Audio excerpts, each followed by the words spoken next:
if you're homeless, if you have a disability, or you receive public assistance such as TANF, you automatically qualify for the program.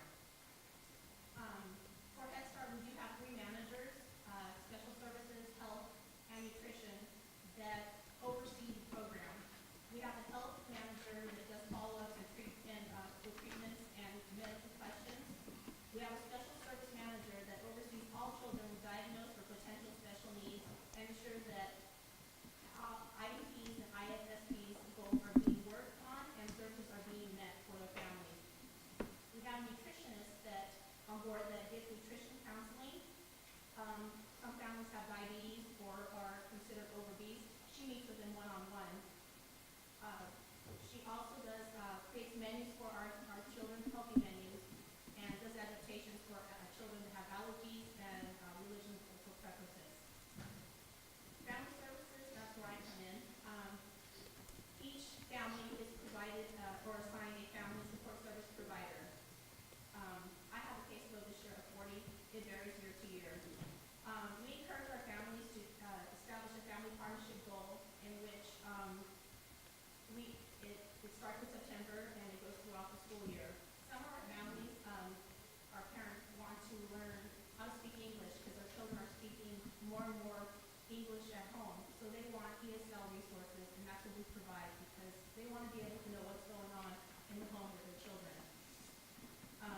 Also, as a family support service provider, I help secure health and social services and emergency resources. As a family service support service provider, we encourage our parents to attend parent engagement, parent leadership trainings, become policy council members, attend monthly parent socials, activities, and parent education. Also, as family support service providers, we do are able to transport families as needed. Twice a year, we do health screenings for our children. Health does fall under my umbrella. We do blood pressure, weights, and we're also certified to do vision and hearing, which is great because we're able to detect issues in the children early on as like 3 years old, whether it's vision, hearing, or hearing. We provide assistance to families looking for medical, dental homes, and insurance. We follow up and support with our family's medical treatments. And actually, Head Start is always accepting applications. And in March is when we do our big pool for the next school year. To complete an application for Head Start, you must provide birth certificate, immunization records, and proof of income. And thank you so much for having me. I don't know if you have any questions, and I also want to thank you again thank you again for having me here, and thank you for all that you do for the community. Very much appreciated. Any questions from the council? Just a quick question about how many families are participating in this Head Start program? Oh, it's about And Livingston 100. overall? And Livingston? It would be probably 64. Any plans on expanding the program? Yes, there's always, I believe they're adding another Head Start in Delhi, and they're always looking for partnerships as well. But it's a wonderful program. Any questions from the public? Well, thank you, Ms. Winton. Thank We you. appreciate your presentation, and as always, Head Start is a strong program, and it gives back to the communities. So appreciate the work that you do there. If someone needed to get hold of you, would they just be able to find you on the internet or Head Start on the internet? Absolutely, yes. Okay. And then also, we do a lot of recruitment throughout the year. We recruit all year long. So we're constantly going door to door, and we're very fortunate that usually a couple times a year, our flyer goes out with the city village. So that really helps. All right, and well, if we can assist you with that, let us know. Thank you. Thank you. Next, we'll move on to item 2, a presentation by Mayor Jim Sawyer, certificate of recognition to Mr. Matt Wynn, Livingston High School, for being named Coach of the Year by the American Baseball Coaches Association, ABCA, Region 8, Division 3. ABCA is the largest coaches association in the United States. Region 8 is made up of schools in California, Oregon, Washington, Hawaii, and Alaska. Mr. Nguyen has been a member of ABCA for 25 years. If I can have you come up, Mr. Nguyen.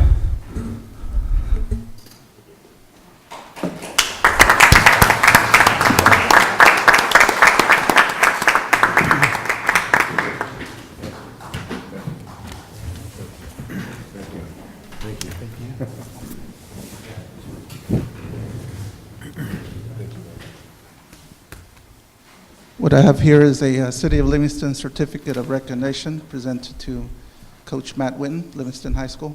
On behalf of the City of Livingston, congratulations on your election as Coach of the Year by the American Baseball Coaches Association, ABCA, Region 8, Division 3, one of the largest coaches associations in the United States.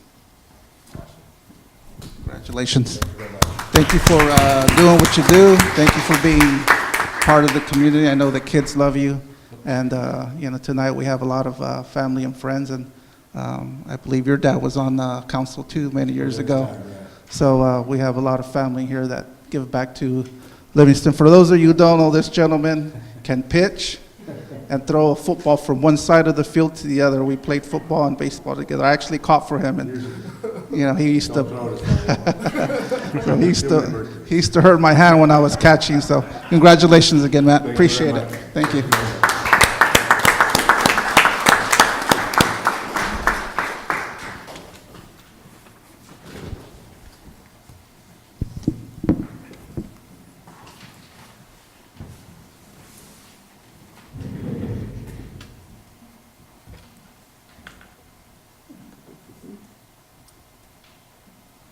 Just checking this out. And next, we'll move on to presentations by Mayor Jim Soria, posthumous plaques in honor of Frank Vieira and Roy Soria and former city council members, and Ms. Vanessa Robledo, city building permit technician. In no particular order, I'll just go in the order here. We have family or friends of Mr. Frank Vieira. Come up. Anyone here for Mr. Vieira?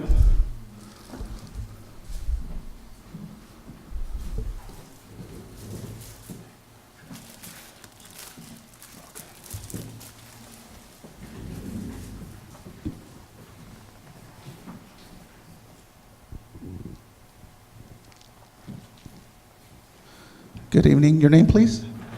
Lupita Soria. I have a plaque here. It's in the memory of Mr. V. Vieira Jr., presented posthumously in recognition and appreciation. We extend our deepest gratitude for the many years of service and dedication in the city of Livingston and the community as a council member, Mayor Pro Tem, a community leader for the Livingston Key Club, and community volunteer by the city programs and levels. So I present this plaque for Mr. Frank Vieira for his dedication and service to the community. Thank you.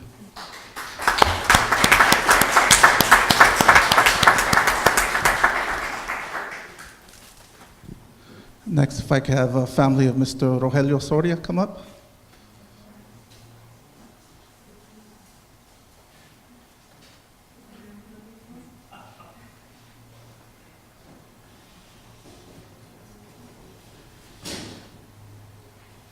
Thank you, everybody, for coming. Wanted to dedicate and honor the community members and family members that have served in the city, have been dedicated a lot of their time and services to the community. So I have this plaque here. It's in memory of Rogelio Roy Soria, and it's also presented posthumously in recognition and appreciation.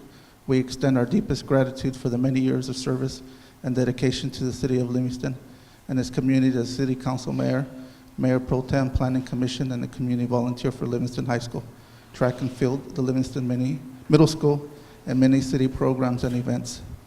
Obviously, I'm a Soria, and this is a family, and my godfather, my uncle, and Roy used to pal around when they were younger, so the Sorias, the Wintons, Vieiras, they've been around and they've given back to the community, and we honor and dedicate this plaque to you. Thank you.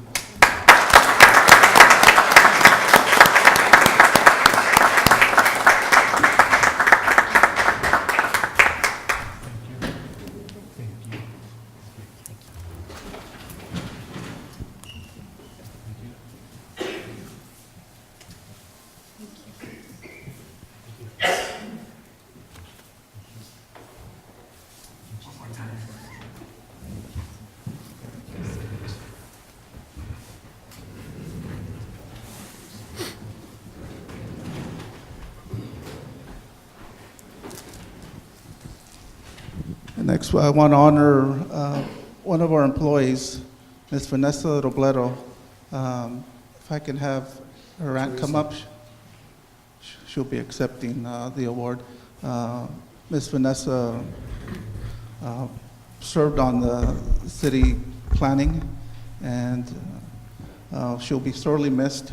And she was here a short time, but she made a lasting, big impression on the city and the community. So I present this plaque in recognition, appreciation. We extend our deepest gratitude for your commitment, dedication, and for your service for the City of Livingston's building department. And keep Vanessa's children in your prayers, please. All right. Thank you.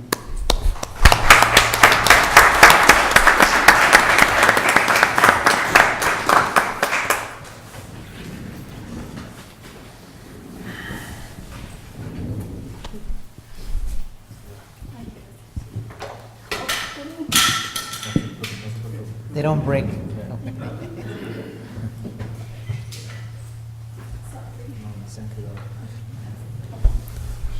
Yes, definitely, Vanessa's going to be sorely missed. She was with us for a short time, but I can tell you that she made a direct and powerful impact at City Hall. And as the mayor said, we are keeping her children in our prayers, given the situation, the circumstances, and where they find themselves. And then also want to thank the Soria family, because I had an opportunity to interact quite a bit with Roy. Is definitely an individual of lots of great ideas. He shared lots and lots of great ideas with me, and so I'm very appreciative. And then also to the Vieira family. He was a council member here when I got hired, and so I had an opportunity to also interact with him, and I could see all of his community service work, especially with the Kiwanis Club and the Key Club and all that stuff. So thank you very much for being here. Anything, Council?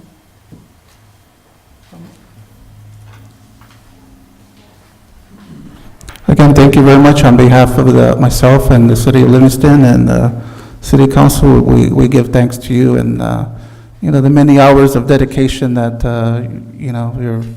your loved ones spent improving the quality of life here in Livingston and trying to make Livingston better for all the kids and the community here. So thank you again.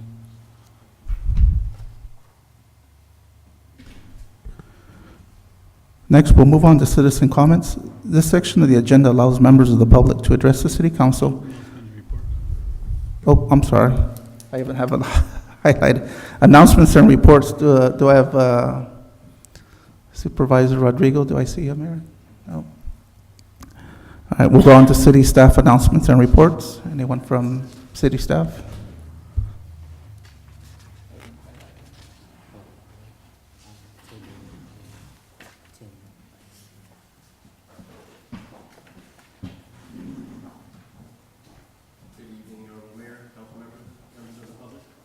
I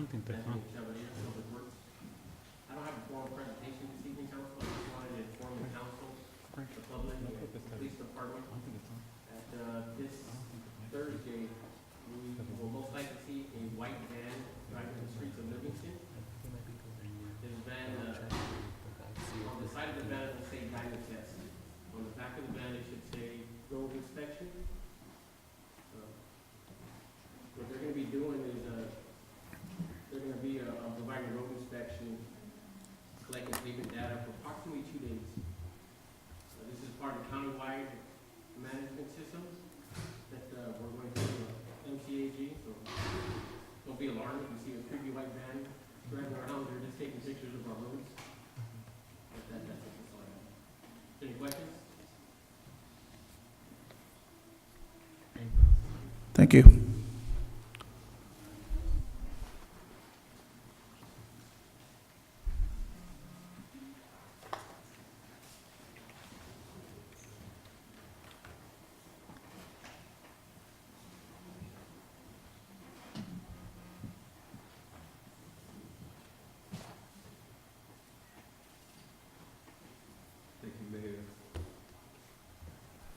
There you go. Thank you, Mayor, Council, and the public. I'm going to give you an update on proposed improvements at Winton Parkway. As you may remember, I was here at last council meeting, give you a brief introduction on what's being proposed in terms of the improvements that primarily take that bottleneck as we approach the southbound ramp on 99.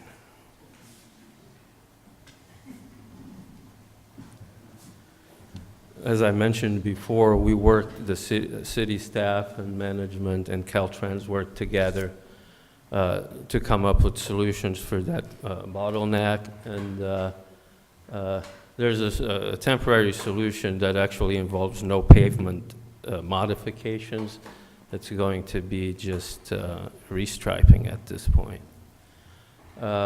We had looked also at the pavement condition of that area as far back as I think about a couple years ago. And it is damaged considerably.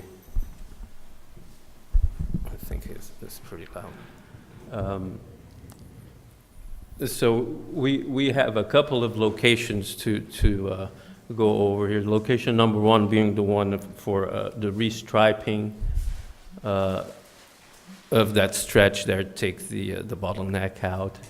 And then location number two would be all the way down to Joseph Gallo Drive to redo the pavement in that area and between that area and the 99 bridge. There were some assumptions that we did in preparing some scope and some cost estimates and schedules, and the assumptions were that if the city decides to also do the work at this location too, that construction at both of these locations would be done at the same time. And also due to the traffic over there and all the businesses, there will likely be some detours, and at times some access to businesses may be affected a little bit.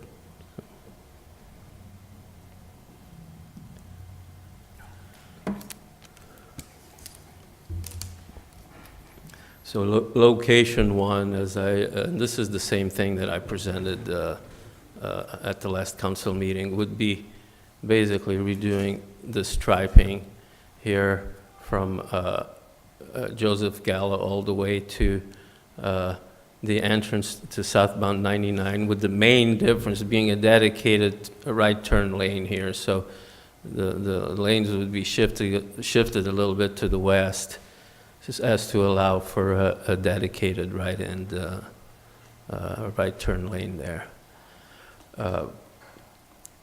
The work would consist basically of taking the striping out and restriping it again and adjusting some signage and installing some new signage that might be required. We estimated that if this was just the project to be done without any pavement work, just the restriping, and again with significant traffic control challenges, the estimated cost would be about $175,000. The city would have to get an encroachment permit from Caltrans. Caltrans has been working with the city really well on this, so we'll keep our fingers crossed that will continue.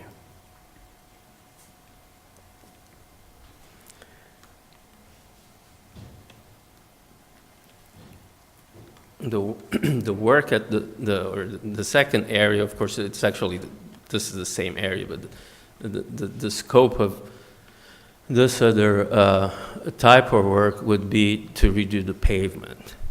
At this time, you'll notice that there's 4 different colors here on the area to be rehabilitated, and the way that would be rehabilitated would be by grinding the pavement, pulverizing the pavement, and removing some excess, compacting and grading what's there for a base, and then repaving and restriping and all of that. as you can imagine, that's pretty disruptive.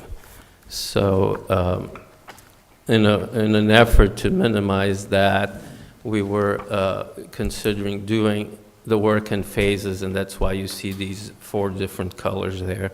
As one, say, this one greenish area here is constructed, traffic exiting 99 could actually be routed through here and down to wherever they needed to go. Then if they needed to go to Chevron, they could turn here or go to Starbucks and go this other way. So you see basically the pattern for doing the other side would be the same idea. Presently, the pavement is in poor condition here on this side. On this side, it's not too bad, just one lane that needs to be redone. This area here is in really good condition. We were trying to also do some work here on this side by, I forget the name of this. Quick Stop. There you go. Quick Stop. But we were really trying to avoid blocking their driveway. So we only managed to do this little square here, so I don't know, we may end up not doing that little square if that's the city's wishes, and just keep it up to here and just do this at a different time. So those are basically the 2 types of work in that area. The cost for doing that is estimated to be just under $400,000. When you add the location 1 and 2 together, is about $570,000 estimated.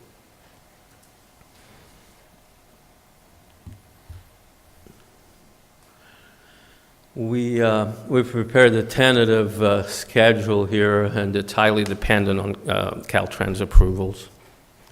But whether the city wishes to proceed with just the work for the restriping or for the rehabilitation of the pavement, either way, the city can have plans, specs, and an encroachment permit application to Caltrans by the end of this month, basically, by March 1st. It will take a good month to address Caltrans comments, work with them back and forth, and resubmit. We are hopeful that we'd get an encroachment permit by mid-April. If that's the case, then we would advertise for bids for about a month. So we would open bids mid-May, award at the council on the 22nd of May, and then construction would occur sometime in June, July, so time frame. So I will take questions from the public, council. Council, do you have any questions? Well, one thing that I did want to communicate to our public and our residents here is that, you know, anything that we do out there, because it is a busy intersection, you know, a busy area of town, one of our approaches is to, you know, meet with the different managers, property owners, et cetera, those who can possibly be impacted by this, and, you know, receive feedback and come up with a game plan. I mean, we have a quadrant system that we're trying to implement, but we want to hear from them and see, you know, if they have any feedback of any sort, so that we can, you know, try to do this quickly and seamlessly as possible, and not create a big, huge impact, but, you know, try to go in there, in and out, kind of quick. So that's something that we are going to do way ahead of time, so that we can, once we're ready to go, everybody's on the same page. Mauro, I had a question regarding in the preparation and planning. I've noticed on freeways, Caltrans will start doing work at night. Would that be something they consider where traffic would be less at night, Yeah. and would that affect the dollar amount? We thought about it. We actually discussed that, and it's probably a 30% premium, give or take. So it would be what, a couple 100,000 more, something like that. 150 maybe.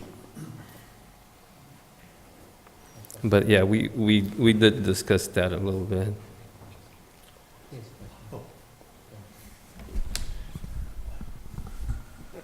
I can't wait for this project to get done. Hanging in that line is terrible. One thing I just want to let everybody know is this project is not in the approved 17-18 budget. So when we get the final numbers, I think there's some sources that we can look at, but that's something we'll need to bring back to you for a supplemental appropriation, so everything's all taken care of and we're not ending up finding ourselves short at the end of the day, so. Thank you, Brad, that is correct. Open up for the public if they have any questions or comments.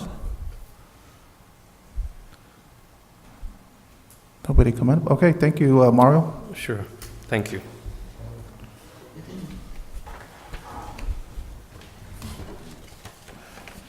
we have any other staff reports? Yeah. Yeah, fire department.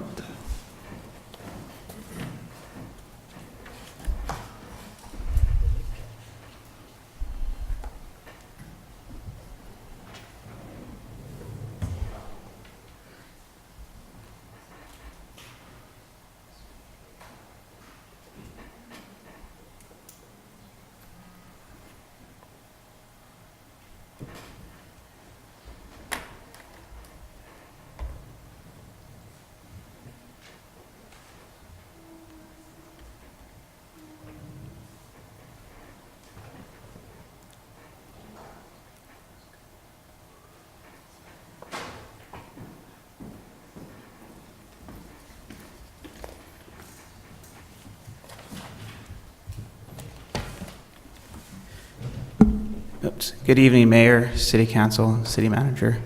Brian with the Fire Department. Sorry, Captain Albus with the Fire Department. Couple of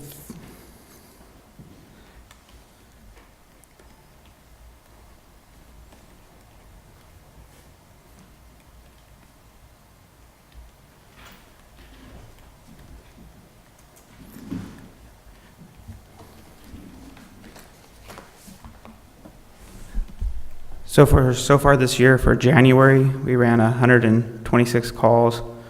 In the city, we had 85 calls. Incidents in the county, we had 41, and 70% of the calls we had PCFs responding.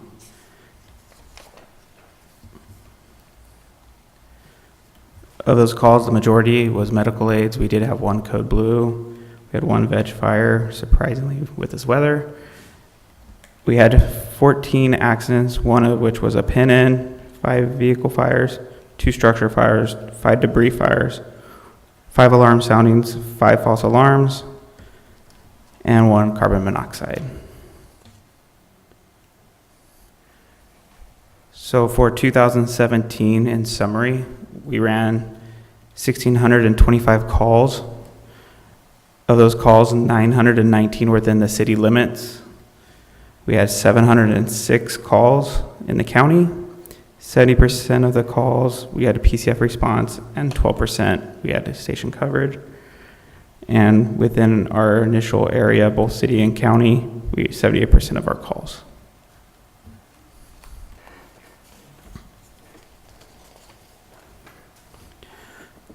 Of those, we had 960 medical aids, 16 of which were code blues. We had 86 vegetation fires.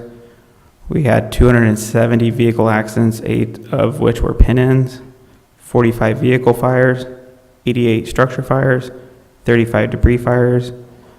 We had 63 alarm soundings, 18 false alarms, 22 standbys, 48 public assist, and 5 carbon monoxide alarms. So here we put it in a graph to kind of give you a visual of what our call volume is. The majority of our calls are medical aids and vehicle accidents.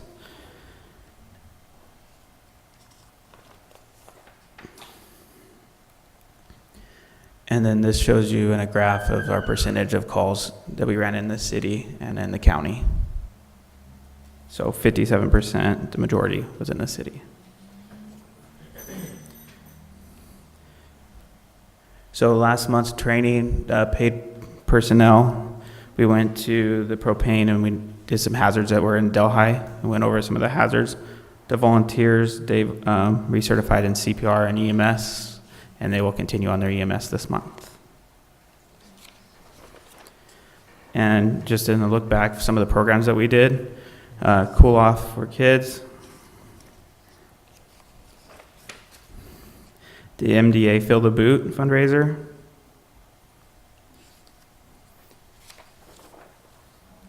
Livingston Volunteer Relay for Life and Fire Truck Pool. A couple times last year we had the Boy Scouts come to the station and do a tour and try throwing on the gear and set in this engine, and then the next one's my favorite is the neighborhood Santa Claus, where we go out, we pass out candy canes, go around a couple of the neighborhoods. It's always a great turnout, and it's always great visiting with the kids and letting them hang out with Santa. And additionally, we also went to the schools and passed out candy canes at the school. And helping decorate Main Street. And then some of our goals for 2018, since we weren't able to present last month.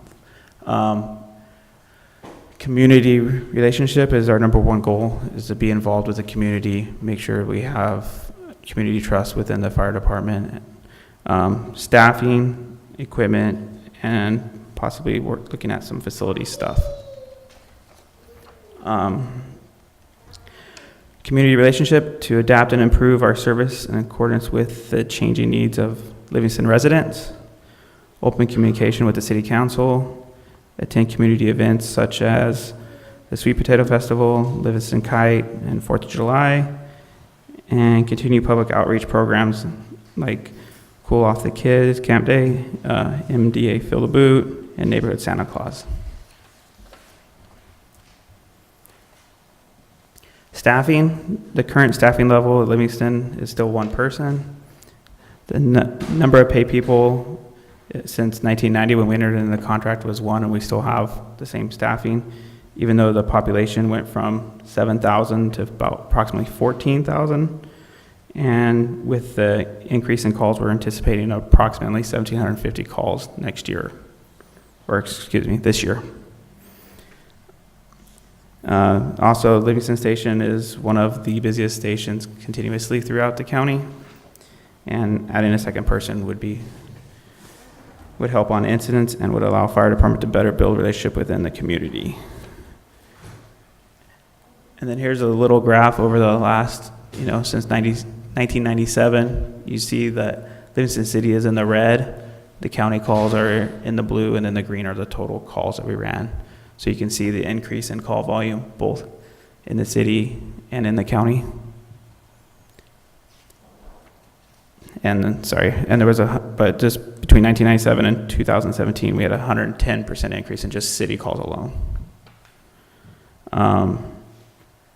Equipment, typical lifespan of a fire engine is between 20 to 25 years, and we know we've been looking at replacing Squad 96 with a Type 6 engine.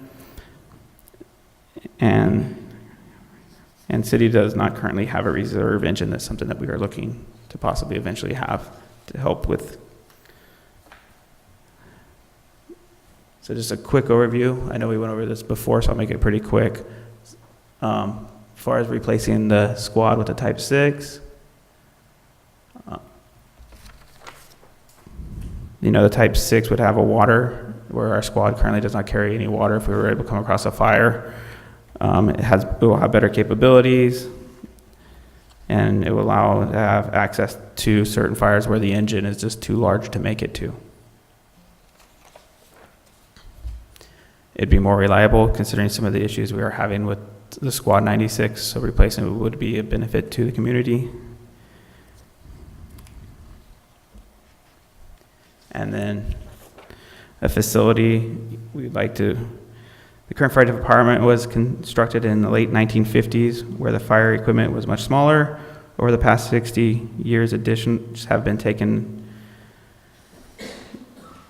taking place, equipment and personnel, but we're always based on one person's staffing. We'd like to, if we did do another station, obviously have room for a second person, and potentially future needs, whether if it'd be a third person or having two pieces of equipment running out of the station. And we would look forward to the city council for a potential, ideas for the engine or the station. And do you guys have any questions? Any questions for the public? Just one, just one comment. Thank you very much for the presentation.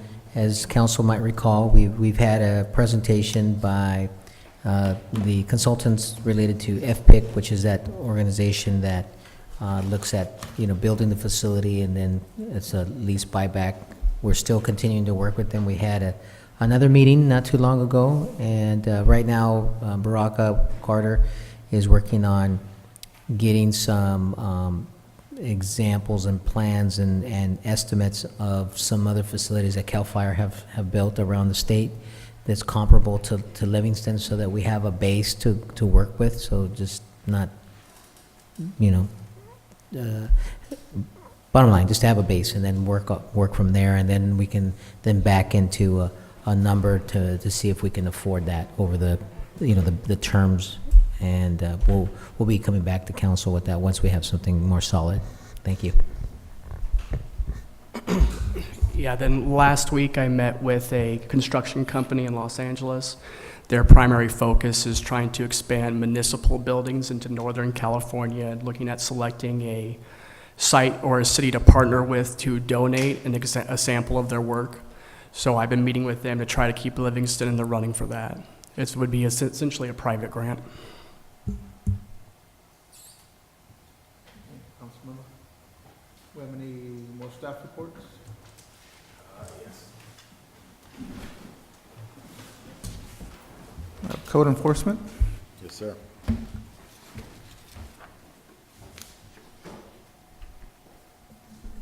think we have some technical setup to get here. Good evening, everyone, Mr. Mayor, members of the council. Nice to see you again. Last I presented was in November, so it's been a while.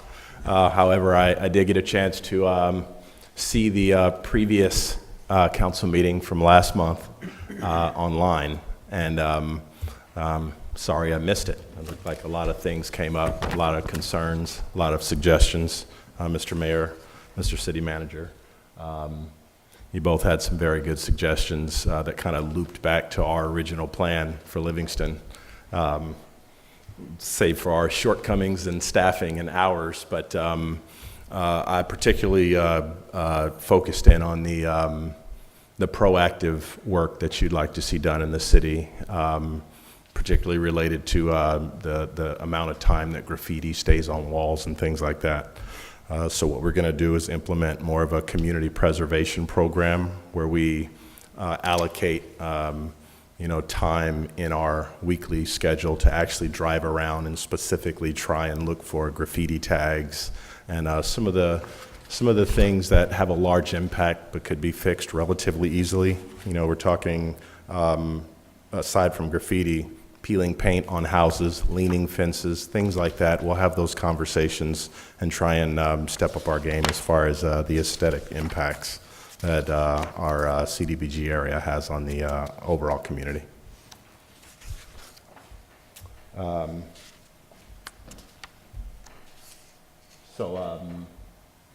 Well, I don't want to have to read through all this. This is it's a PowerPoint presentation that was put together just to again thank the city of Livingston for giving us this opportunity.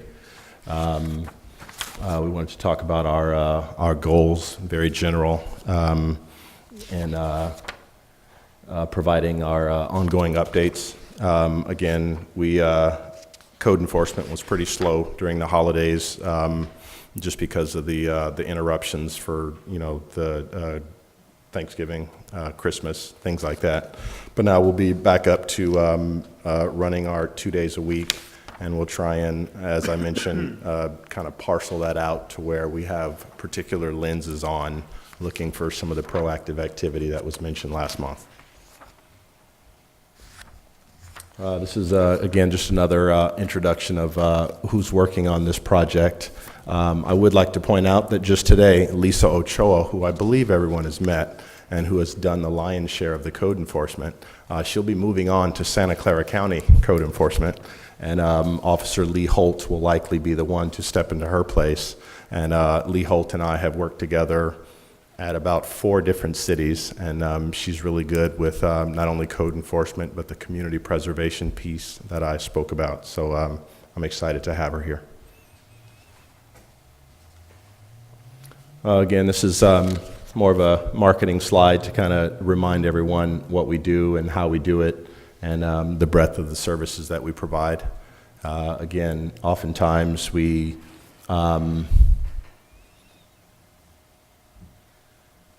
this is more of a proactive program where we don't have the kinds of interruptions or the things that come into play in some of the more general code enforcement staff augmentation programs. So it's kind of a unique animal.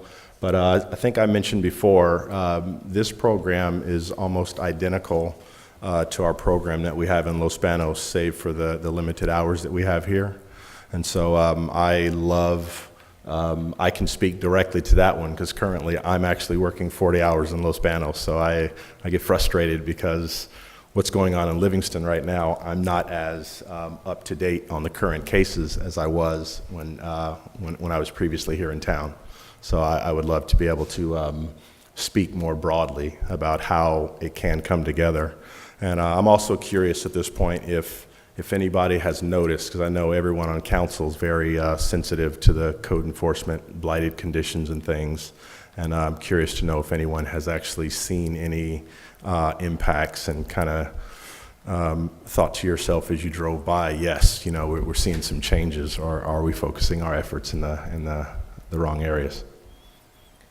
Lamont, just one comment, if you can, I don't know if you have the actual map itself of. I do. It's perhaps for our slide. So just to remind council and the public, of course, we want to address any code enforcement issue all over town, but CSG was employed through a grant to address the census tracts, which I'll allow Lamont to talk about.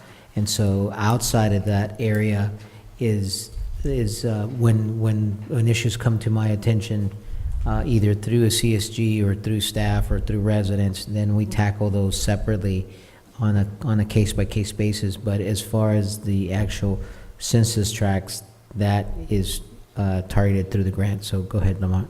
That's right. So as you mentioned, yes, we were with the grant. We're supposed to be working in the 3 outlined census tracts that you see there. Usually the irony about the types of CDBG census tracts that we work in, they have less actual complaints but more problems.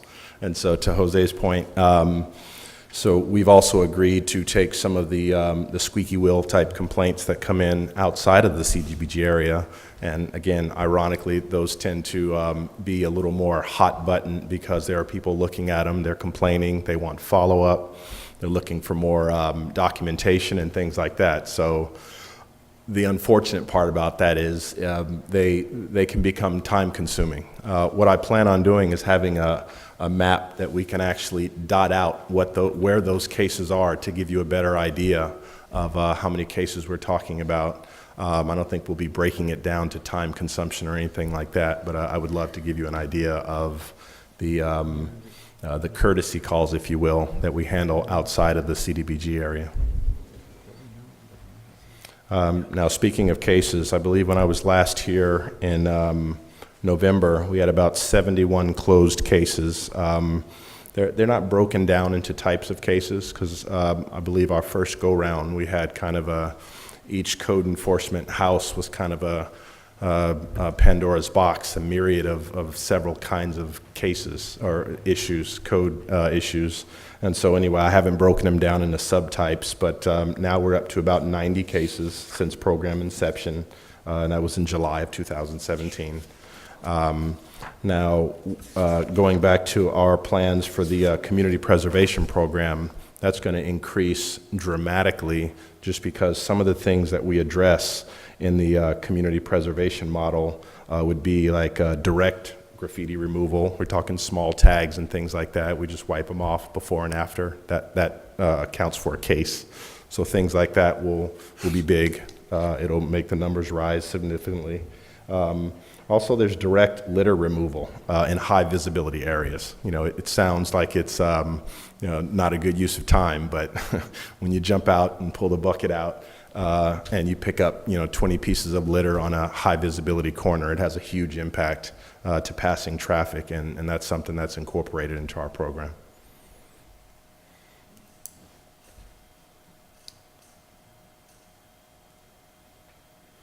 Also, I remember back in November, we talked about some specific sites. There was the apartment complex over at Aldred and Trigger, Francie and Swan, the gray apartments. And I believe the city manager had a good idea about trying to incorporate what we called maintenance agreements on some of the multifamily buildings. And we've been giving that some thought and opening up some dialogue with the on-site managers. And as I understand it, that's been going well. And again, I'd like your feedback to know if any of the multi-unit sites that had previously been mentioned, if you feel that they've stepped up their games as far as property management and clean and green appearance.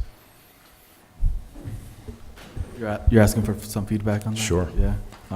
Yeah, definitely. One of the complex by the Catholic Church. I could see that they're renovating that. It looks way better. Excellent. Actually, I think both those complexes, I think that's the name of it. Right across from it, I believe they're remodeling. I've seen that. Yes. You see the scaffolding and there's new siding and everything going up there. So I think with that said, once you step up, the sort of infrastructure to the building, then I think the tenants kind of step up their game as far as taking pride in ownership. So I'm excited to see that dynamic shift. You were mentioning partnering up with some of the owners. Would they be invited to,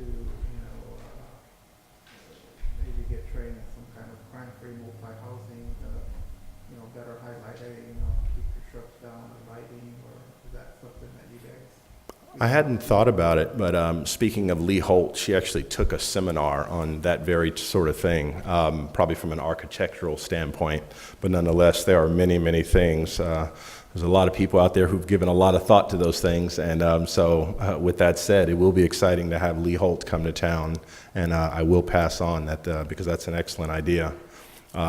Again, those things are kind of based on how eager the property managers and owners are to work with us in that regard.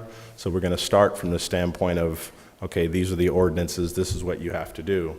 Now, with our inspection and property management backgrounds, we'll give them some common sense ideas about, assigning residents to pick up litter and things like that.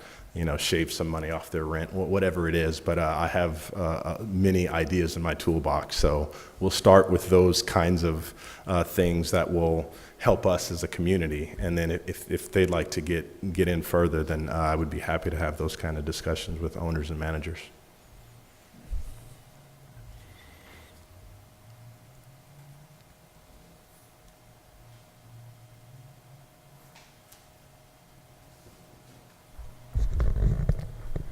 Well, thank you very much, Lamont.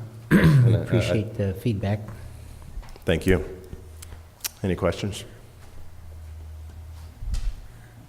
Any public questions? All right, have a good evening. Thank you. All right, very thank much. you. Thank you very much.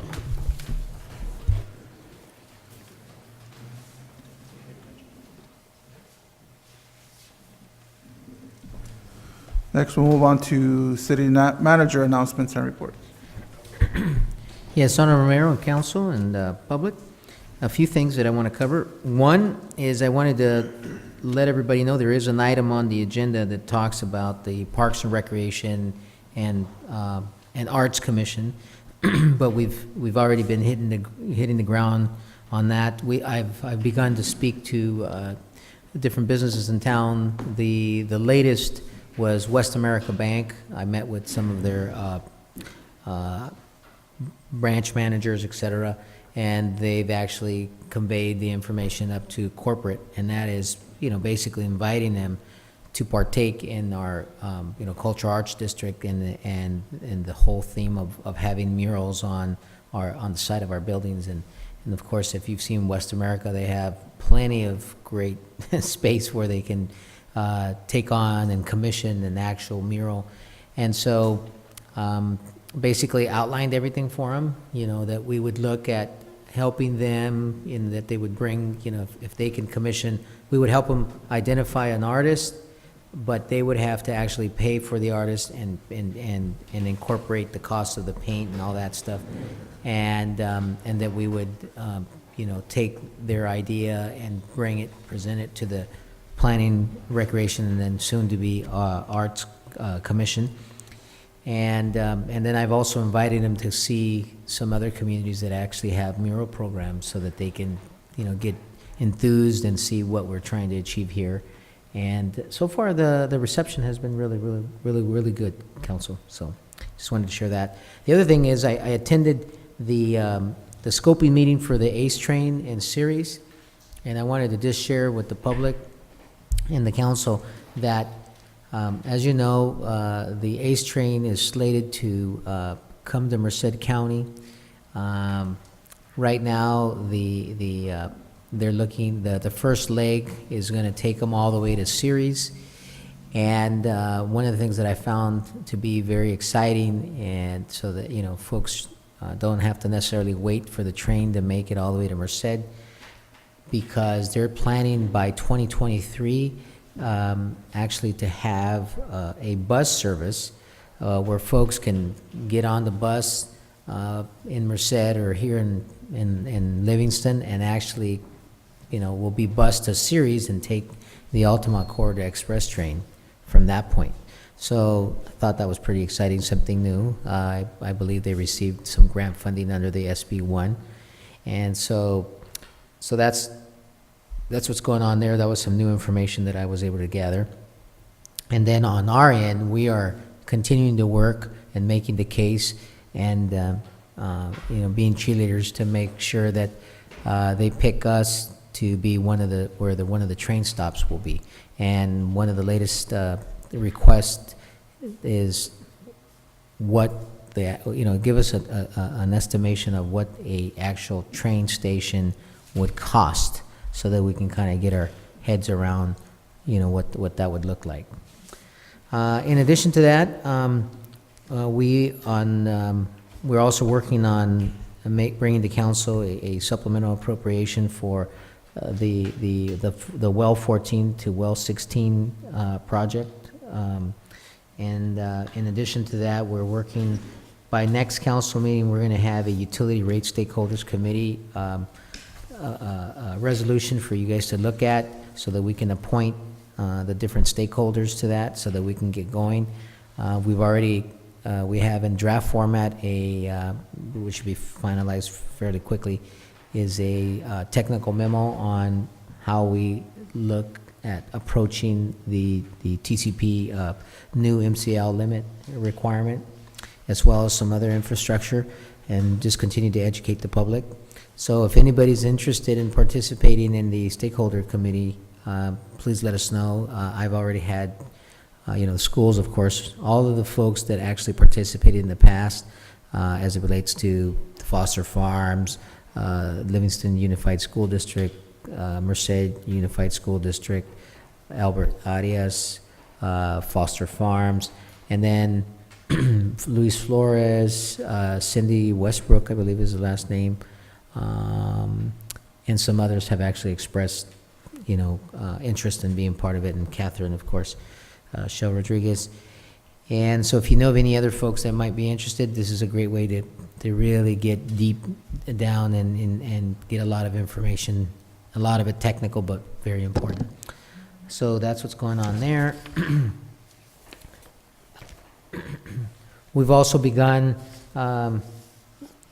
just preliminary discussions on, as you know, all of the bargaining units are, their contract, or their bargaining unit contracts are up, so we're starting to look at dates and beginning to start negotiations very soon.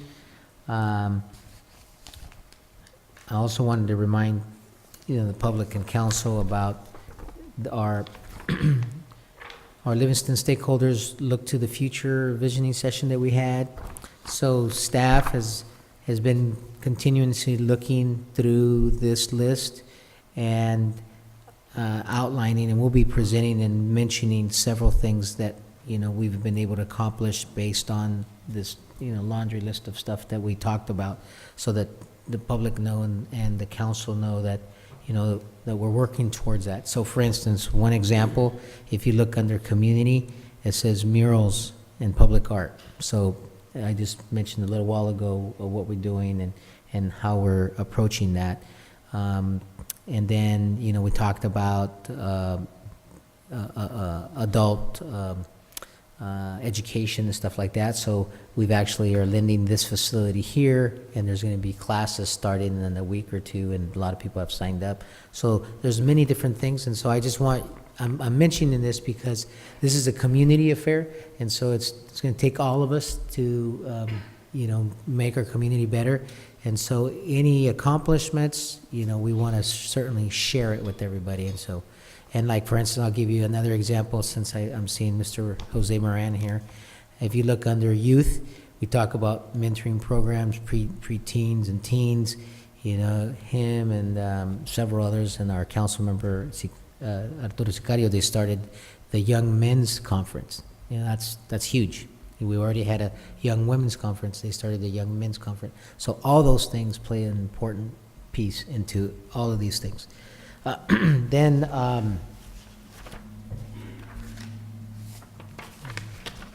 also we've been working with Councilmember Aguilar about having a health and safety fair here in Livingston.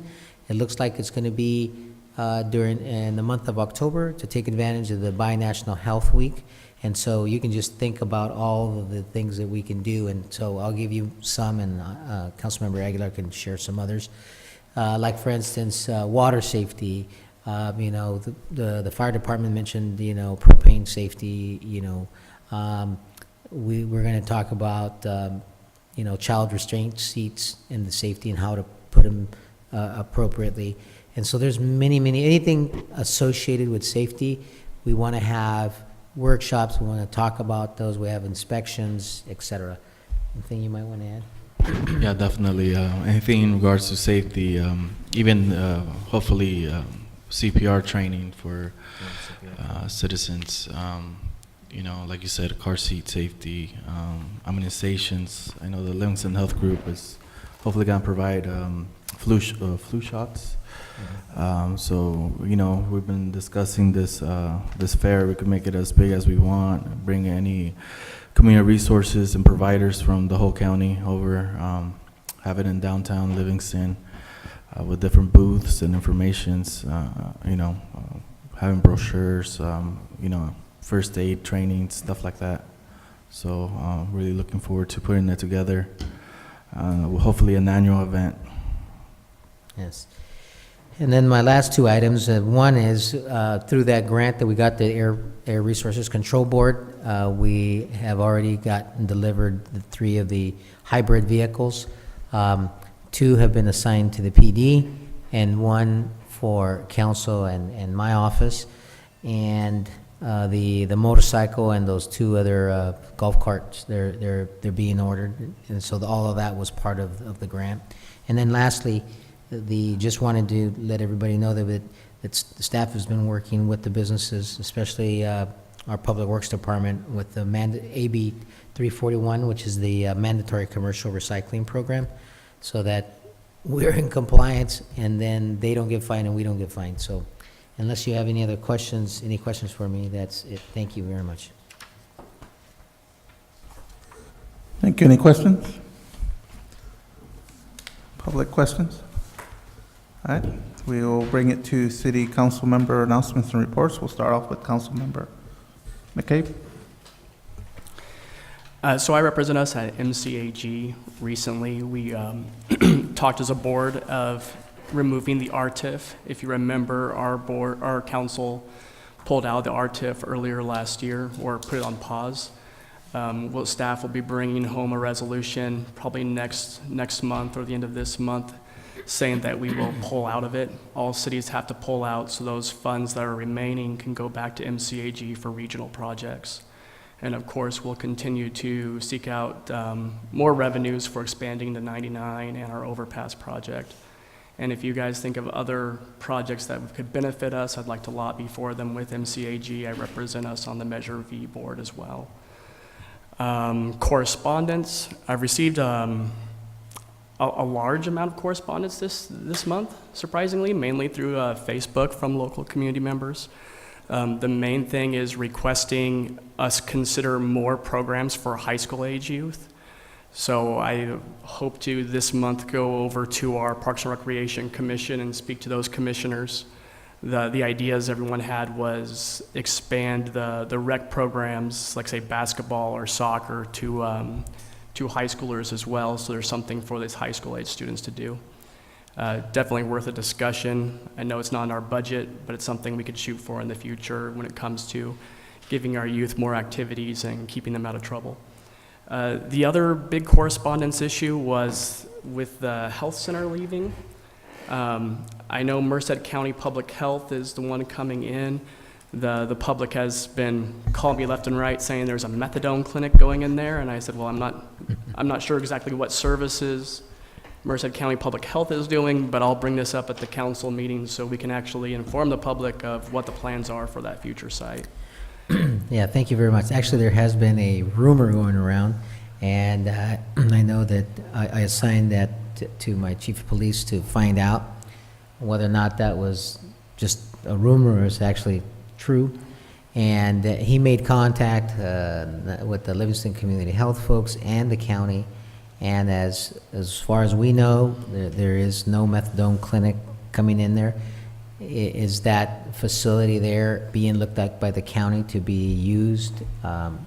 Yes, but nothing. There's no truth to the methadone clinic that we know of. And like I said, we went straight to the source, and actually both sources. And I don't know, Officer Fong, if there's anything that you know of that you want to share. But that's the report back that we got. So if we do see that there's something, down the road that's the methadone, we'll certainly let the public and the community know. It wouldn't be the appropriate location to have, Well, greatly appreciated, so I'll make that announcement on my Facebook, which surprisingly is the, Yeah, well, that's great. the place where everyone likes to contact me, so I'll keep on responding. Sure. I'm glad to see there's some more movement with us on the water quality, and would like to, if you have time, what's that? Would you like to be on the committee? Yeah, absolutely, yeah. I mean, I'm a well fellow, so I spend at least one weekend a month focusing on water policy in the state, and definitely need to focus more right here at home and make sure the 1, 2, 3 TCP and the other issues are being considered in our positions within the GSA. But happy to see that there is movement and would like to participate any way I can to help be a part of that. Perfect. Love to have you. And that's it for me.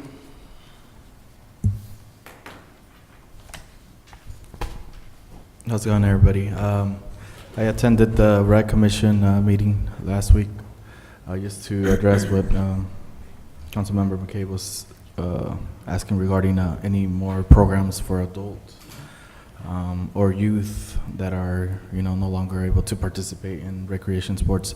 We did have that discussion last time. We talked about volleyball, several other sports. So yeah, we did have a discussion. Maybe Jackie could talk a little bit more about it. Do you have anything? I know we were just having a discussion in general, and I think we talked about reaching out to the community and having like a survey kind of thing to see what's the interest and if people were willing to participate to move forward. But yeah, we had a discussion regarding that. Just more on the Rec Commission. They are getting ready for the skills assessment in regards to baseball. Baseball season's coming up. They're also doing a raffle for a television, big screen TV, and that money will go towards helping pay for the backstop at Little Guys Park. So if anybody out there in public, community, if they see a rec commissioner or rec department, go buy some raffle tickets. Also, save the date for May 5th. The volunteer fire company is doing their annual pancake breakfast, which I organize. So it'll be from 7 in the morning till noon. So save the date, May 5th, Saturday. And that's it.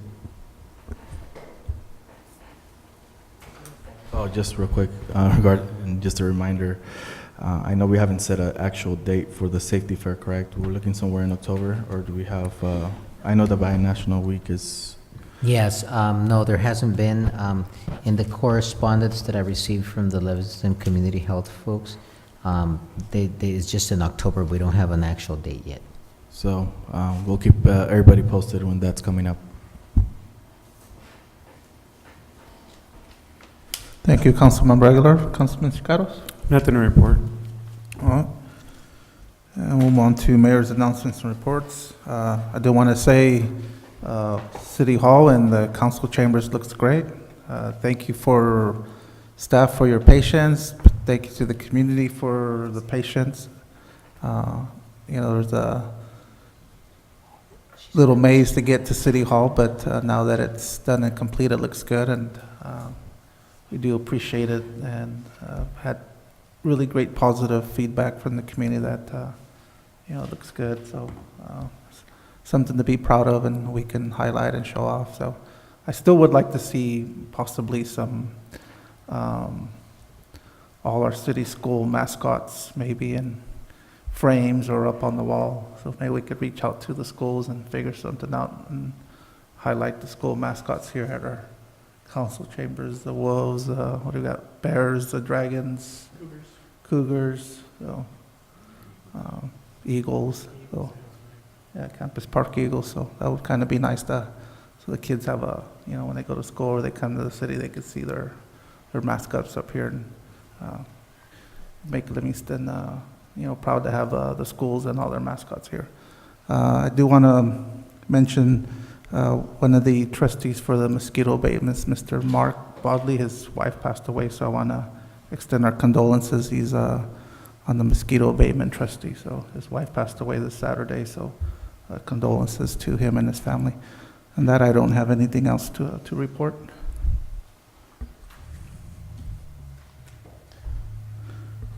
Next, we'll go on to citizen comments. This section of this agenda allows members of the public to address the city council on any item not otherwise on the agenda. Members of the public, when recognized by the mayor, should come forward to the lectern and identify themselves. Comments are normally limited to 3 minutes in accordance with the state open meeting laws. No action will be taken by the city council this evening.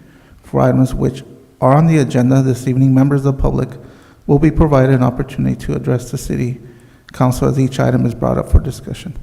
So we open up at 8:26.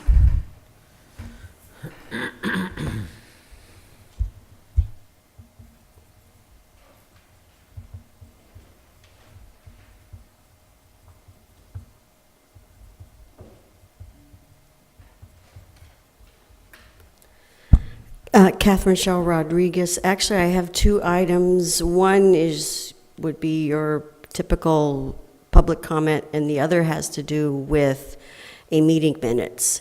So should I just wait on the meeting minutes one until you pull up the consent calendar? Okay. I want to follow up on a comment that was made by a resident at the last meeting having to do with procedures for notifying a person who's about ready to have a car towed. If I remember my history correctly, somewhere between the beginning and mid of 2008, a vehicle abatement related ordinance was passed so that the city could receive funds from the state through their vehicle abatement program. I remember because at the August 5th, 2008 council draft minutes, it contains a paraphrase quote from me that shows how I had voiced my concern that we could be forced to get rid of a vehicle we were working on, even if it was clean and we were still working on it and planned to repair it and drive it. The minutes also state how the city manager of that time stated that that was not the intent of the ordinance. Now, I searched through the Sterling Codified's record of the municipal code looking for references to 2008. I found codes from 1973, 1997, and 1986, but nothing's, unless I missed it, nothing regarding that 2008 ordinance.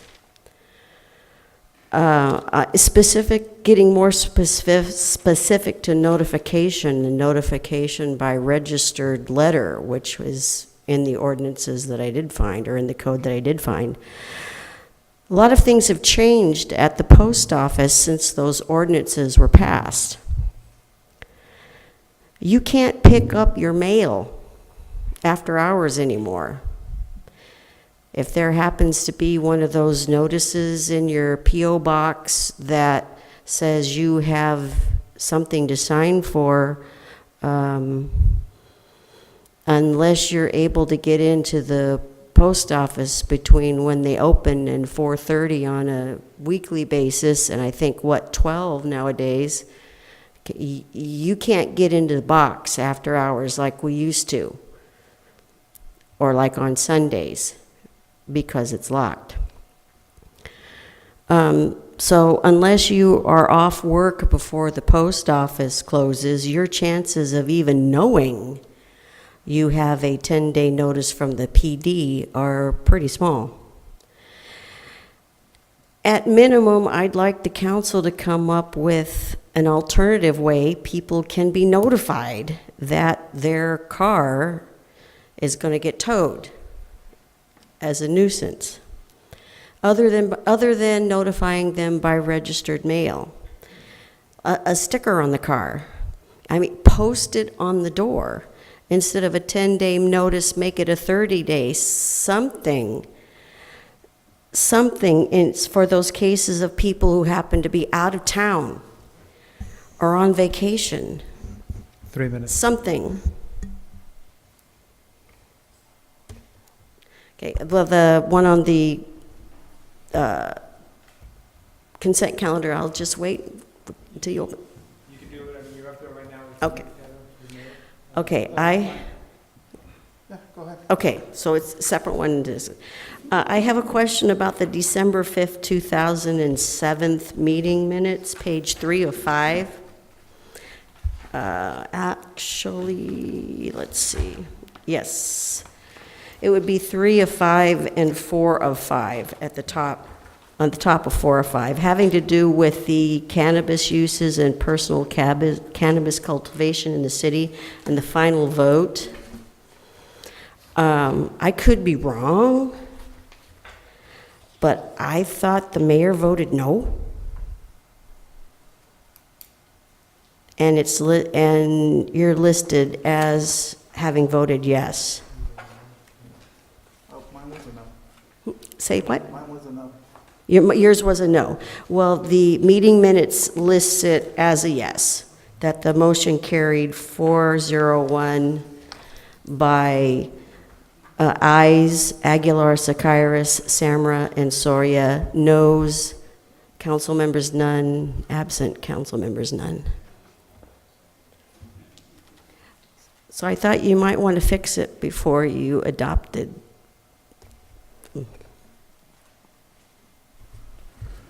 Thank you, Ms. Shell, and we'll definitely look into seeing how we can enhance our services with the vehicle abatements, especially now we have a code enforcement week. And Yeah, actually, I would like to share just a little bit of information on that.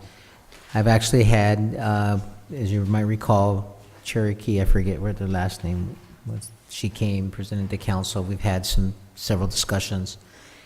And I'm looking at implementing it as a policy in the department. And one of the things that we came up with was we were going to send not only through certified mail, but regular mail. And then we were also going to we would actually make some, I don't know, yeah, door hanger, thanks, I was lost some words there. A door hanger that we can leave there. And so we plan on doing that. We take a photograph, and we have a photograph as proof. And then that way, we can make sure that the residents have many different ways that they'll be communicated. So we want to go a little extra and beyond. So thank you for those suggestions.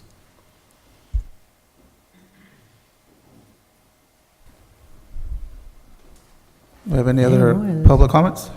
This is Mr. Sperry? voice from the past. Oh, there he is. Mike Sperry, 864 6th Street, Livingston. Hello, some new faces and old faces. Good to see y'all. Okay, hey, I kind of came up here, not to complain and stuff like that, kind of on a positive note. But hey, real quick I just want to say thank you, Jose, for letting me do my fire hydrant.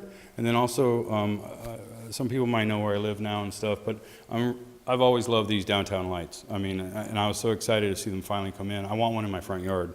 So I'm actually looking into doing it. So watch, it might look like that over there, but just one pole. Anyways, thanks again for helping me with the info. I do have one complaint later, but hey, I know in our little community that I've been here my whole life, we have different fairs and this and that, health fair, just different things, right? How about something for us older people? All right, and what I'm getting at is this. How about we do something like a home fair? Something where we can promote it for a few months, do a downtown home fair where we can invite True Value, Ace, Home Depot, Lowe's, Costco to come out and try and educate some people on how affordable you can make some improvements to your home. I don't know, some people might notice I've been doing a lot at my home. A lot of it's just cleanup, back-breaking cleanup. A weed eater, $1 worth of gas will do miracles. Me, myself, I've had some health issues, so I got a problem with my left foot, going under the knife again, going to be down for about 4 months. But once I get back on my feet, man, I'm on it, because I love this town. I want to see it get cleaned up. One thing I want to say is to the people that cannot hear us, by the way, girlfriend's at home watching, and she's like, I can't read lips. Just people can't hear. I know it's been an ongoing problem. I would suggest we do a home fair. How about a home improvement contest? You want to join? Hey, take a picture of your house today. You got 30 days. What have you done? And have a panel. You guys pick, hey, look, the most improvement. Look what this guy did. Look what this girl did. Look what this family did. Not only is it for them, it's for the community. I mean, I get a lot of people stopping, going, honking, keep it up. It makes people smile. One of my biggest improvements, Jose, I painted my fire hydrant from that jacked up 20-year-old yellow to the fire hydrant red, and people just love it. I mean, it's those little things like the downtown lights that are nice and fresh, So we need to light our neighborhoods, okay? And a lot of people don't realize, they're waiting for you, the council, to do it. PG&E, they have a light out, you call them, usually in 48 to 72 hours, they've got that light bulb replaced, but nobody understands how to do it. Get the number on the pole, call PG&E, whether you live in that town or not. Hey, light out here, they're on it. They're usually on it. Encourage people to lend a hand. Start with your neighbor, then move on to the neighborhood. Hey, one thing I'd like to also say is, maybe we can kind of start like an impromptu slush fund at True Value. I like to support our locals. If any of the council members would like to pledge $20 a month, $50 a month, I'll match it. Put it in there to help the community out. May I please have 30 more seconds to, this is my complaint, okay? I live on 6th and 5th on F Street, okay? Where the new bumps have been put in place. Guys, great idea, but it's creating a problem. I encourage you guys to come in your private vehicles, park. 25% of the vehicles do this. It's horrible. I mean, no regard for nothing. I at least commend the people that slow down and go around. A huge majority speed up. And they're going near that intersection where people are coming out. There's a lot of people that park right there. And that was one thing I wanted to reach out to Chief about. But I was like, you know what? I saw you guys having a meeting. I said, I'm going to come say hi. So anyways, that's my only complaint is if, you know, we can try and fix that. Maybe put them all together. Something. Honestly, park one of our units out there. You know how we randomly park them, right? Unit 8 or whatever. Anyways, if you guys ever need to see it yourself, I got chairs. We'll sit out there and observe together. Thank you, guys. It's good seeing you all. It's late. I'm going to go home and go to bed, okay? Oops, I put Main Street.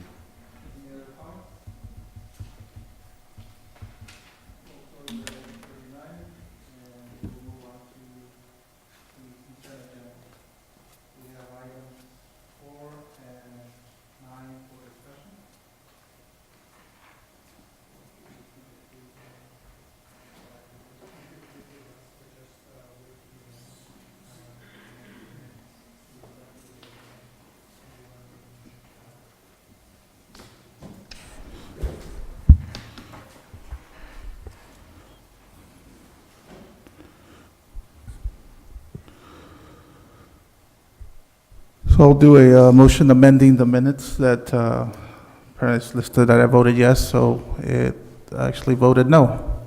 So- And Mayor, if it's okay with you, if you get the motion for the items, somebody can make a motion approving 5, 6, 7, and 8, reflecting the amendment to the minutes previously stated. So we'll be voting 5 through 8. If I can get a motion. I move we approve the consent agenda with adjustments made to the minutes previously stated. I have a first from Councilmember McCabe, I'll second. second from Councilmember Sicaros. Roll call, please. Okay, roll call. Councilmember McCabe. Aye. Councilmember Aguilar. Yes. Councilmember Sicairos. Yes. Mayor Soria. Yes. Motion approved 4-0. Next, we'll come back to item 4 for discussion, resolution approving an agreement with CSI Consulting Group for cannabis-related consulting services.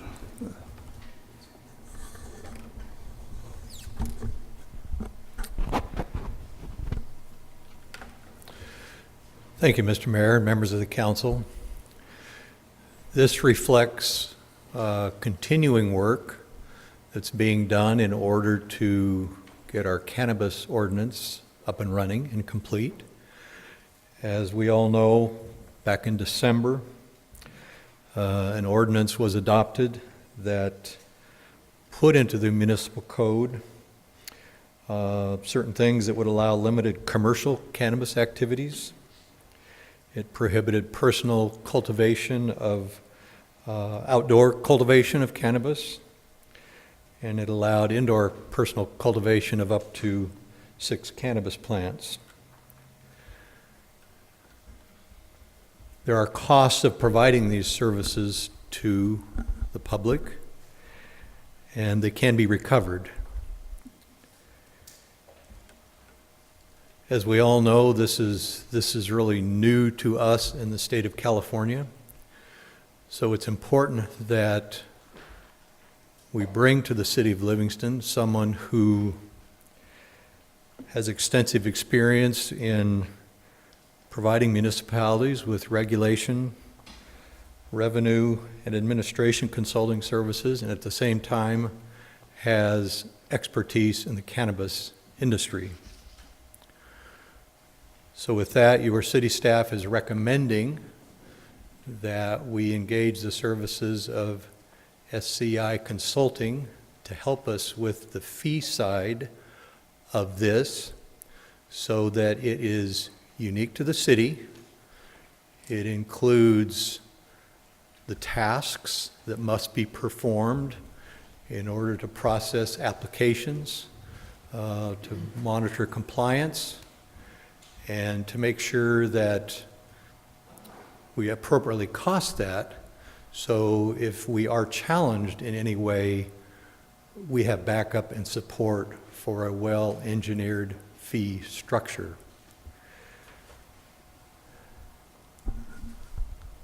We have a representative here this evening from SCI Consulting who will be more than happy to talk a little bit more about this and to answer any questions, and I'm happy also to answer any questions. So with that, Neil, we'll turn the time over to you.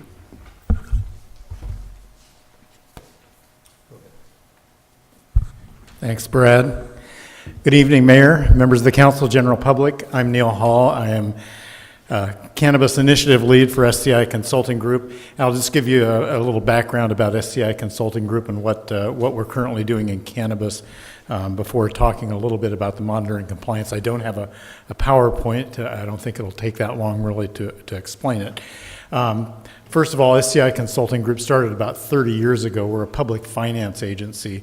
We work with cities, counties, and special districts on things like mosquito and vector control, stormwater and drain financing, sewer financing, those types of activities. In fact, we help manage the CAL FIRE program for the state of California. About 3 years ago, the owners of the company saw that were being asked by different clients about the cannabis and the movement of cannabis, and they hired me to research cannabis and to see if there was an opportunity for cities and counties. I spent the first year and a half with SCI Consulting Group exploring different cannabis programs in Canada, Washington, Oregon, up and down California. We have medical legal here since 1996. I attended Oaksterdam University, which is a cannabis university in the city of Oakland. We're currently working with about 25 different cities and counties here in California on different aspects of cannabis implementation. I personally do some of the inspections in the current facilities. We're working in Coalinga. You may be aware that they've converted the Claremont custody facility, the old prison, into a manufacturing cultivation facility. And believe me, when I come out of there, I smell bad. There is no doubt that there is an odor associated with this product. However, that said, when we go into a city, ultimately we believe the city will probably pass a tax measure on cannabis. Almost every city and county has. And to protect that revenue for the general use of the public, we encourage them to institute regulatory fees to offset the costs of cannabis, so that those people that are not in favor of cannabis, and it's a fair number of people, benefit from the tax that's levied on the use of cannabis if the city in fact goes that direction. So we've developed those fees for a number of communities here already. We're doing inspections in Woodlake and the city of Shasta Lake and Coalinga. We're contracted to do them with the city of San Carlos, with the city of Santa Clara. I'll be flying down to Baldwin Park next week to meet with them to do the same type of activities.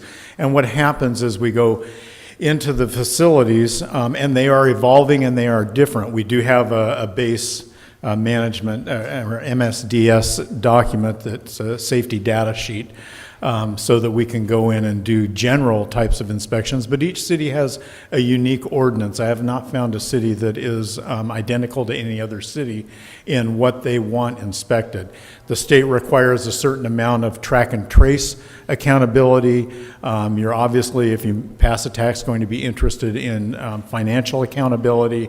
We want security procedures. We want to know the operational standards. Those facilities are approved at one level. We don't want them to change over time.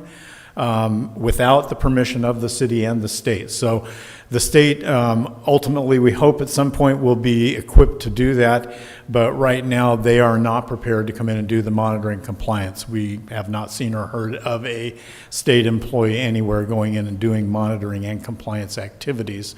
And in fact, we are talking with the state about helping them do some of that as a contracted organization. That said, we look at whatever activities you're going to allow, whether you're going to allow dispensaries, retail, whether you're going to allow recreational or medicinal, or both, or whether you're going to allow cultivation, manufacturing, distribution, or testing. Those are the 5 commercial activities that currently are licensed by the state. And we want to make sure that those activities, again, are conducted in the way you want them done. So that said, you know, I've been at this now, I've personally done 5 of the last 13 inspections in Coalinga and trained the person who has taken my place. And we will be up in Shasta Lake on March 1st doing the inspection of the dispensaries up there.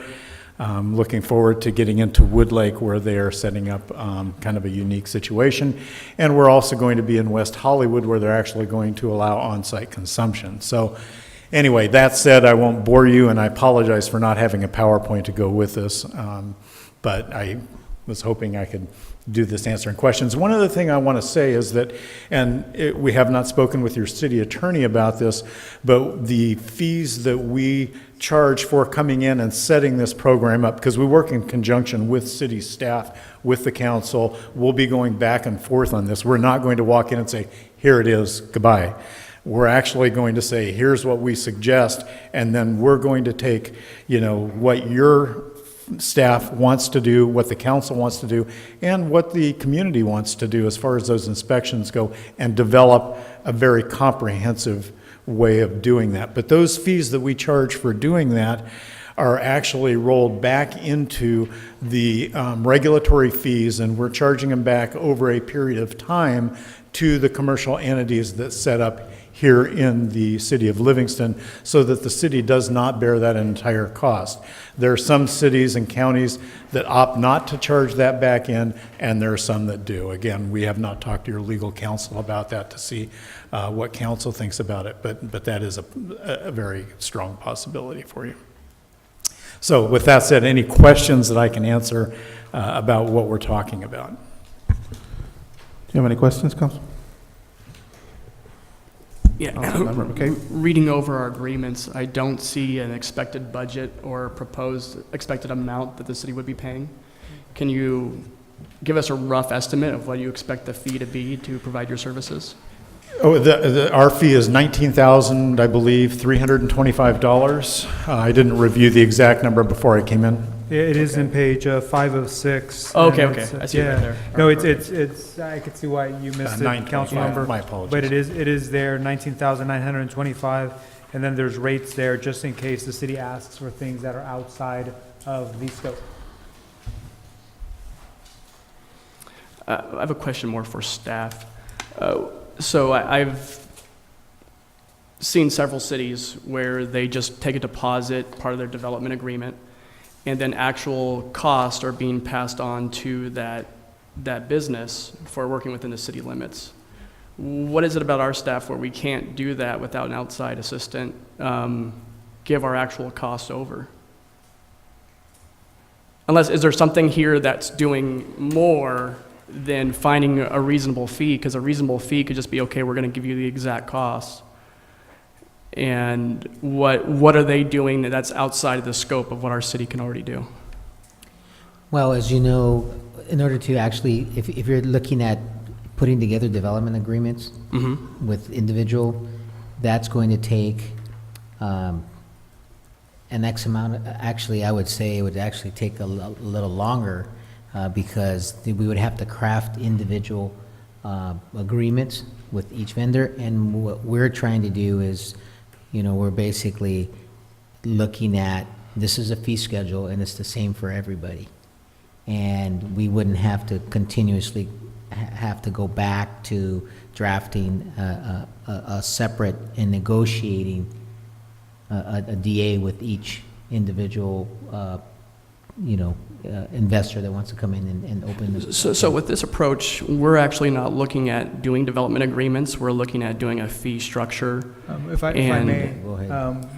Mr. City Manager, no, the ordinance allows for the operating agreement to be done regardless of the fees. The operating agreement, that is a revenue generator. The fees that are being discussed here are more just to recover the cost of the program. I think with the last conversation with staff, it was discussed, well, folks that are trying to move to open up a business in Livingston, let's set up the fees so they know here are the fees.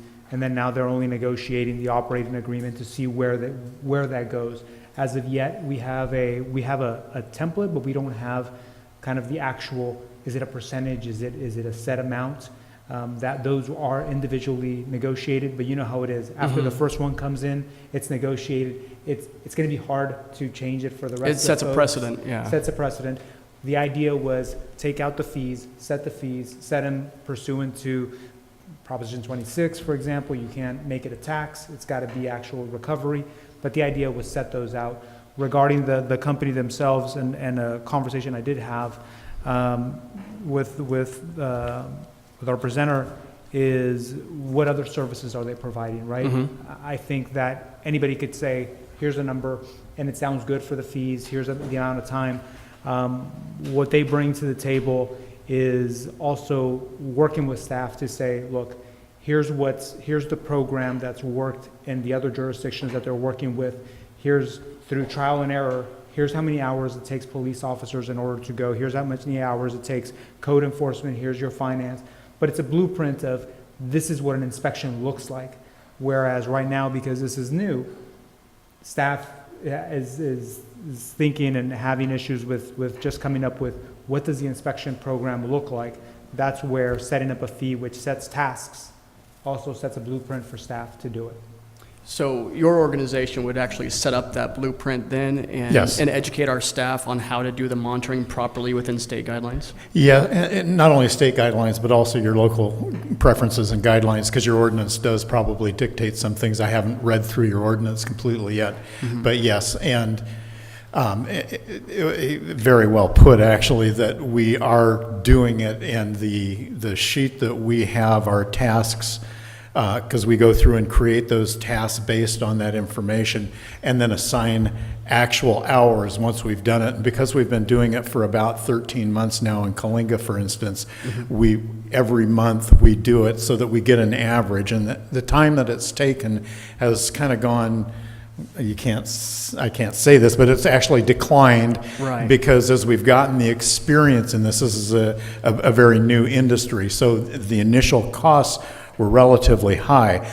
When we negotiated with all of our clients, we said, one of the beauties of having us come in and do it is that, a year from now or a year and a half from now or 5 years from now, when this kind of gets more standardized, that we can train your staff to do it. We're not somebody that you can hire and then have to go through a long process to get rid of. You can contract with us today, and 6 months from now, if you say we've got the staff to be able to handle that, train them, we have a very nominal fee that we charge to turn that over. So they go in with us to the facility, go through the training process, and then we just turn it over to the city to do. But you don't have that.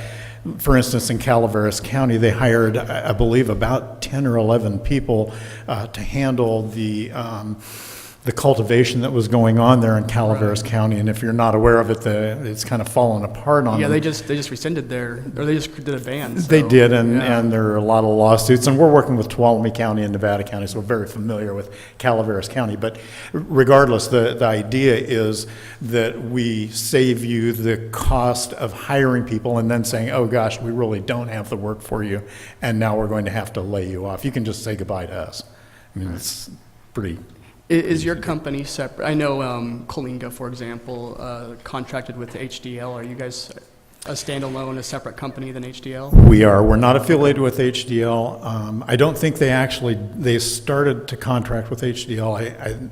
Just my experience with Coalinga is that they use them for their sales tax now, but they ended up drafting their own ordinance and working without HDL. All right. Thank you very much. I appreciate it.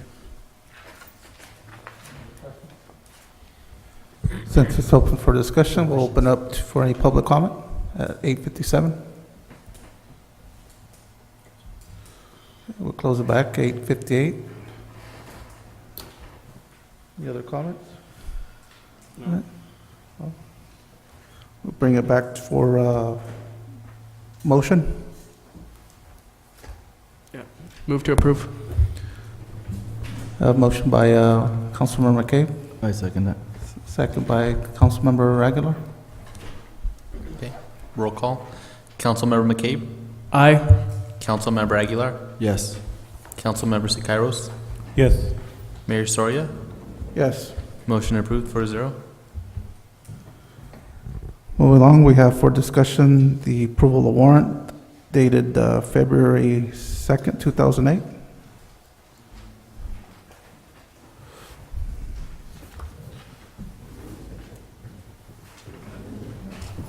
Yeah, let me reference the actual warrant.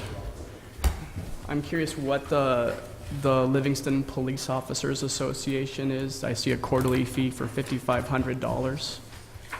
And trying to find out what that is and what that pays for. That's on page 12, check number 89575. Yeah. Hey, Brad?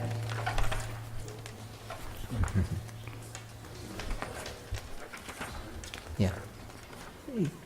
Council member has a question on page 12 on the check number 89575, which is with the Livingston Police Association.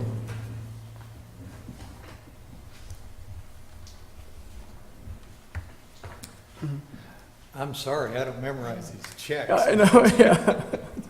What are we talking about here? Page 5, you say? Page 12. Oh, I'm sorry, page 12.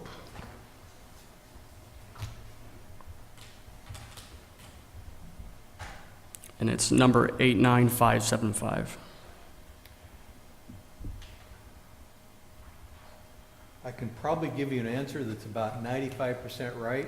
All right, well, I'll But I take it would- at 95% then. Well, typically, this is dues that's withheld from paychecks, and then it's remitted to the Police Officers Association. Okay, so this is the police officers' money, this isn't general fund Right. money or money But I coming will from double us? check that tomorrow. Okay. And if I'm wrong on my 5%, I will make sure I let the city manager and the council know. Yeah, but could you, that's- Yeah. Jose, can you make I- sure I'm I'm- CC'd on this and? Yes, not a problem. Yeah, Appreciate it. Thank I you. was Okay. the same, 95% myself, but I wasn't 100%. So, yeah, we'll make sure. Yeah, it's union dues, yeah. All right, thank you, Councilmember, that's a good question. Any comments from public? All right, we'll bring it back to council. Do I have a motion for item 9? Yeah, move to pay the bills. First from McCabe, second. I second. Second from Councilmember Aguilar. Roll call, please. Councilmember McCabe. Aye. Councilmember Aguilar. Yes. Councilmember Siqueiros. Yes. Mayor Soria. Yes. Motion approved 4-0. Moving on for discussion and potential action items. Item 10 will be tabled. Yes, So to another meeting, table it to another council meeting. yes. We'll be moving on to item 11. We're, we had a meeting yesterday with the bargaining unit, and there's still some questions that we want to give them opportunity to give some feedback and stuff, so we're going to be bringing that in a future council meeting. Resolution supporting the expansion of the Altamont Corridor Express ACE train to Merced County and study of a potential train stop in the city of Livingston. Yes, Honorable Mayor and Council, again, you all know the importance of the expansion of the ACE train into Merced County. It's only, they're looking at a stop at train station in Livingston or Atwater, not both. And so, so your staff is basically, in conjunction with the help of the council, we're trying to do everything we can to highlight and showcase the city of Livingston. And one way to do that is to pass a resolution basically supporting the expansion and the study of a potential train station here, in addition to the other things that we're doing. So again, this would take us to that next level and have, like I said, a resolution by the council stating that we would like to see the ACE train and the potential study to incorporate a stoppage here in Livingston.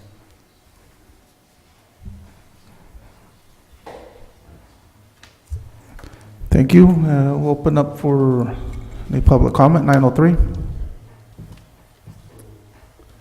All right, bring it back to council.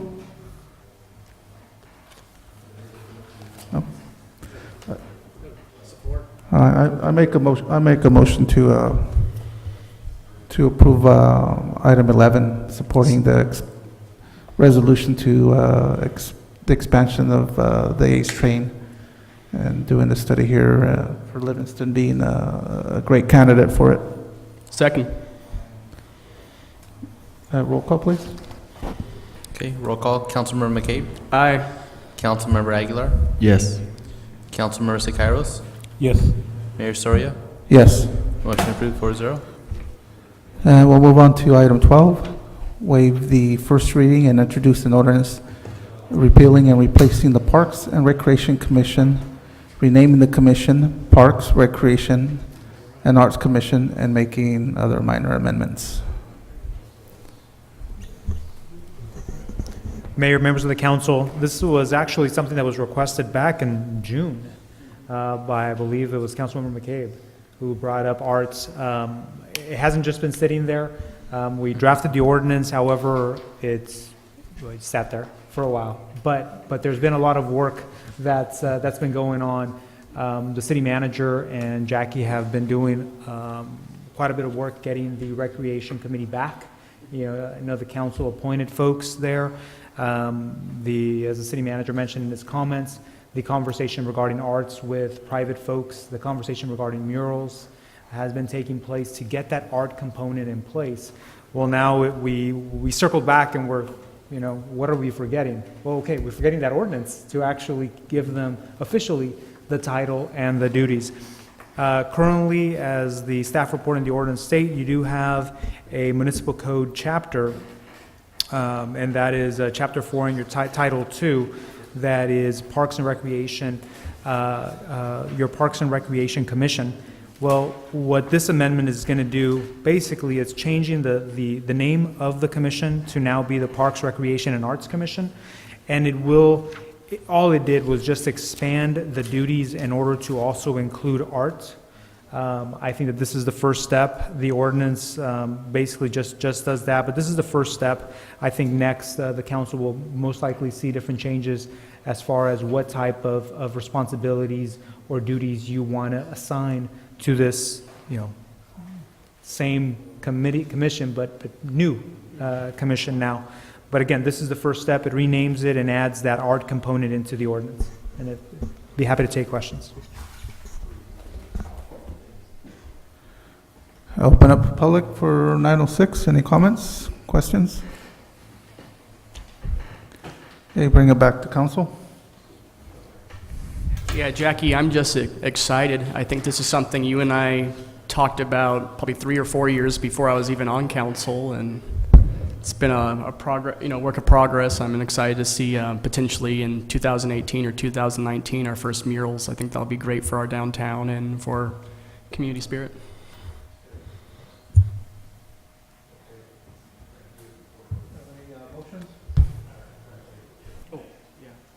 Yeah, move to approve. First from Councilmember McCabe. Just for the record, I'm sorry. The motion, just in order just to read out the title of the ordinance. Yeah, sure, I'll read that full thing. I move to waive the first reading and introduce an ordinance repealing and replacing the Parks and Recreation Commission, renaming the commission Parks, Recreation, and Arts Commission, and making other minor amendments. First from Councilmember McCabe. Have a I'll second. Second from Councilmember Secaros. Roll call. Councilmember McCabe. Aye. Councilmember Aguilar. Yes. Councilmember Siqueiros. Yes. Mayor Soria. Yes. Motion approved 4-0. All right, thank you. That concludes our city council session for February 6, 2008. Thank you for coming and thank you for watching at home. If you're at home and you do have some issues, please contact City Hall if you can't hear or visually see it or hear it. So maybe we should put captions, yeah. Yeah, well, I'll look into that because we haven't had any complaints for a while, but hopefully it's not theirs, hopefully it is theirs and not ours, but we'll figure that out, we'll check Yeah, into it. my wife's usually one of the first one that complain, I can't hear you. Okay. So, You have a tendency to lean away from the microphone, and then the hand kind of comes up and you turn. Well, hopefully these new mics help out, because if you notice, We have the ones like from concert, you know,